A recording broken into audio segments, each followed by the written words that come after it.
আসসালামু আলাইকুম। এই জামাটি তৈরি করার জন্য এখানে আমি মাত্র ১ গজ পরিমাণ কাপড় নিয়েছি। তো প্রথমে আমি বডি পার্টটি নিয়ে নিলাম।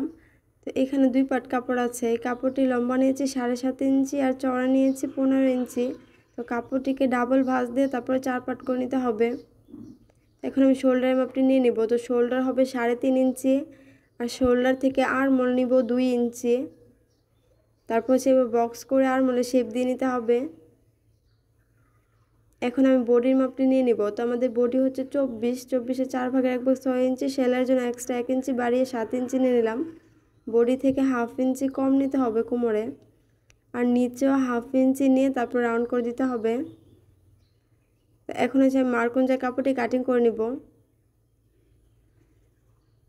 তো এই পর্যায়ে আপনাদের কাছে একটি রিকোয়েস্ট, আমার চ্যানেলটিতে যারা নতুন আছেন তারা প্লিজ চ্যানেলটি সাবস্ক্রাইব করে আমাদের সাথেই থাকবেন আর পাশে থাকা বেল আইকনটি বাজিয়ে রাখবেন পরবর্তী ভিডিও নোটিফিকেশন সবার আগে পাওয়ার জন্য। আর যারা অলরেডি সাবস্ক্রাইব করেছেন তাদেরকে অসংখ্য ধন্যবাদ।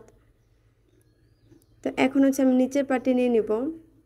নিচের পার্টের জন্য এখানে ২ পার্ট কাপড় নিয়েছি। এই কাপড়টি লম্বা নিয়েছি ১৩ ইঞ্চি আর চওড়া নিয়েছি ৩২ ইঞ্চি।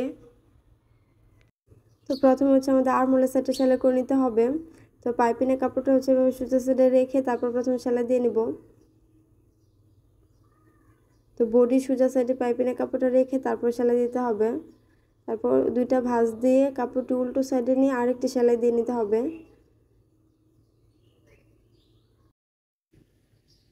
তো একটা সাইড সেলাই করে নেওয়ার পর একইভাবে অপর সাইডটা সেলাই করে নিতে হবে। তো বডির সোজা সাইডে পাইপিনের কাপড়টা রেখে তারপর প্রথমে সেলাই দিয়ে নিব।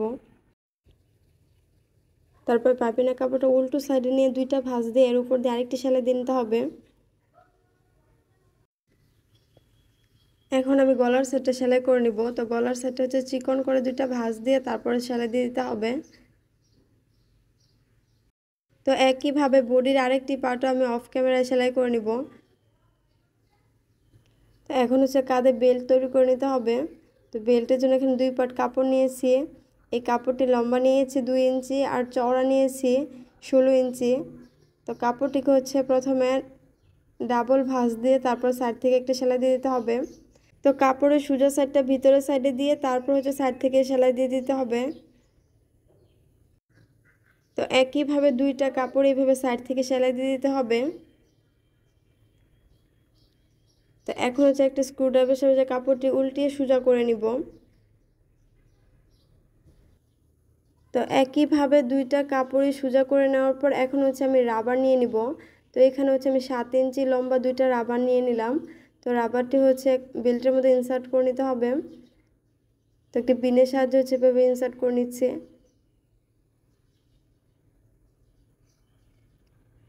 এখন রাবারের ২টা সাইড সেলাই করে এভাবে আটকে দিতে হবে। একইভাবে ২টা বেল্টই তৈরি করে নিতে হবে। এখন বডি পার্টের সাথে অ্যাটাচ করে নিব। তো বডি পার্টের নিচে এভাবে বেল্টের কাপড়টি রেখে তারপর সাইড থেকে একটি সেলাই দিয়ে নিতে হবে। এখানে একটা চাপ সেলাই দিয়ে তারপর আমি বেল্টের কাপড়টি আটকে দিব। তো একটি পার্টের সাথে বেল্টের কাপড় অ্যাটাচ করে নেওয়ার পর একইভাবে অপর পার্টের সাথে অ্যাটাচ করে নিতে হবে। এখন আমি নিচের পার্টটি তৈরি করে নিব। তো নিচের পার্টে কুচি তৈরি করে নিচ্ছি। মেশিনের বড় সেলাই দিয়ে এভাবে সাইড থেকে একটি সেলাই দিয়ে দিতে হবে। তারপরে ২টা সুতা থেকে একটা সুতা ধরে এভাবে টেনে কুচিগুলো সুন্দরভাবে তৈরি করে নিতে হবে। তো একইভাবে আমি ২টা পার্টের কুচি তৈরি করে নিয়েছি। এখন বডির পার্টের সাথে অ্যাটাচ করে নিতে হবে। তো বডির পার্টটা এবং নিচের সাইডটা সোজা সাইডে রেখে তারপর সাইড থেকে একটি সেলাই দিয়ে নিতে হবে।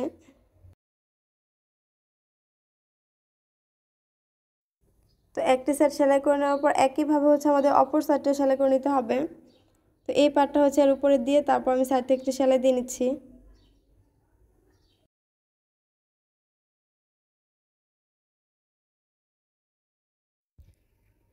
এখন ২টা পার্ট সোজা সাইডে রেখে তারপর বডিটা ফিটিং করে নিতে হবে। তো সাইডে ১ ইঞ্চির মতো রেখে তারপর আমি সাইড থেকে সেলাই দিয়ে নিচ্ছি। তো আপনারা আপনাদের বেবির মেজারমেন্ট অনুযায়ী তারপর বডিটা ফিটিং করে নেবেন।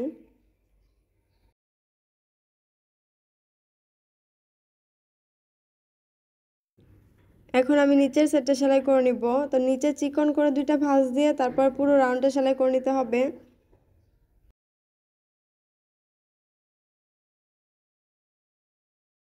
ভিডিওটি ভালো লাগলে লাইক, কমেন্ট এবং শেয়ার করে পাশে থাকবেন। তো এই পর্যায়ে আমার জামাটি তৈরি করা কমপ্লিট হয়েছে। তো আজকের ভিডিওটি এই পর্যন্তই। ভালো থাকবেন সবাই। দেখা হবে আবার কোনো নতুন ভিডিও নিয়ে। আল্লাহ হাফেজ।